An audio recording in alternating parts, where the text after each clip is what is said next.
அனைவருக்கும் வணக்கம். நேற்று நடந்த அந்த கோல்டு மாரத்தான் டாஸ்கில் பார்த்தீங்கன்னா தினேஷும் மணியும் பார்த்தீங்கன்னா திருட்டு வேலை பார்த்துருக்காங்க. நீங்கள் இந்த ஃபோட்டோ பார்த்தாலே தெரியும். தினேஷ் பார்த்தீங்கன்னா அந்த இன்னொரு ஸ்டோல்டரை எடுத்துக்கொண்டு போய் அந்த போர்டில் வச்சிருக்காருங்க. நீங்களே பாருங்கள்.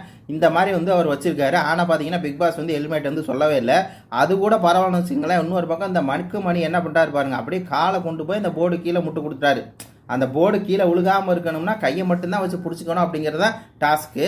ஆனால் அவங்க என்ன பண்ணுறாங்கன்னா கையை ஒரு பக்கம் இன்னொரு சோல்டரை கொண்டு ஒருத்தர் வச்சுக்கிறாரு, காலை கொண்டு ஒருத்தர் பார்த்தீங்கன்னா இப்படி இடுக்கு கொடுத்து வச்சுக்கிறாரு.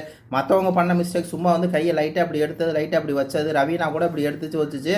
அது கூட ஒரு பெரிய மிஸ்டேக்காக நம்ம சொல்ல முடியாது. ஆனால் அதே மாதிரி இவரும் பண்ணார், விஷ்ணுவும் பண்ணார். அது பெரிய மிஸ்டேக்காக சொல்ல முடியாது. ஆனால் இவங்க என்ன பண்ணுறாங்க அப்படின்னா இந்த சோல்டரை கொண்டு இன்னொரு பக்கம் வச்சுக்கிறாரு தினேஷ். அதே மாதிரி காலை பார்த்தீங்கன்னா அந்த போர்டு கீழே விழுகாமல் இருக்கணும் அப்படின்னு சொல்லி இப்படி பார்த்தீங்கன்னா இப்படி அண்டை கொடுத்து இப்படி பிடிச்சிக்கிறாங்க. காலில் வச்சு இப்படி முட்டு கொடுத்துக்கிறாரு.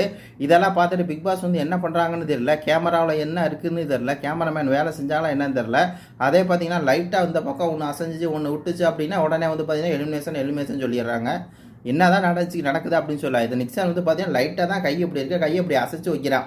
இப்படி அசைச்சு இப்படி எடுத்து இப்படி வைக்கிறான். அதுக்கு உடனே பார்த்தீங்கன்னா அவன் திருட்டு வேலை பார்த்துட்டான்னு சொல்லி அவனை எலிமினேஷன் பண்ணுறீங்க. திருட்டு வேலை பார்க்குறான்னு சொல்லி வீடியோ போடுறீங்க. ரைட்டு, இவ்வளோ பெரிய திருட்டு வேலையை பார்த்தீங்கன்னா மணி பண்ணுறாரு. அதுக்கே அவனும் வீடியோ போட மாட்டாங்க. தினேஷ் இப்படி முட்டு கொடுக்குறாரு, போட மாட்டாங்க. நம்ம தான் போடணும் அப்படிங்கிற மாதிரி இருக்குது. இது பற்றி உங்கள் கருத்துக்களை சொல்லுங்கள். நன்றி, வணக்கம்.